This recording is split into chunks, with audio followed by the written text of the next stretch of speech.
hello के खाँदैछौ मै मिठो हुन्छ मै मिठो कि दुध मै मिठो हुन्छ के को मै मिठो हुन्छ सबभन्दा गाईको कि भैँसीको कि गाईको मात्रै भैँसीको मन पर्दैन ए कसले ल्यायो मै कसले बनाएर लिएर आयो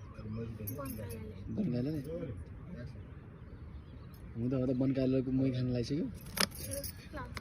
ल्याइदिएको मै के कस्तो किनेर कति रुपियाँमा दहीलाई मै बनाएको ए कति रुपियाँको खै मलाई देऊ नि त मै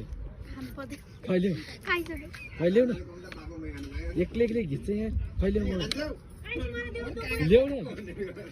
यहाँ ल्याउँछु मै ल मै दिएन यार मलाई हेर न मलाई नदिएर उता दिदीलाई गयो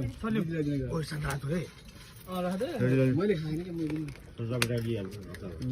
मै खाँदैछु सबैले धेरै खानु हुन्न कि म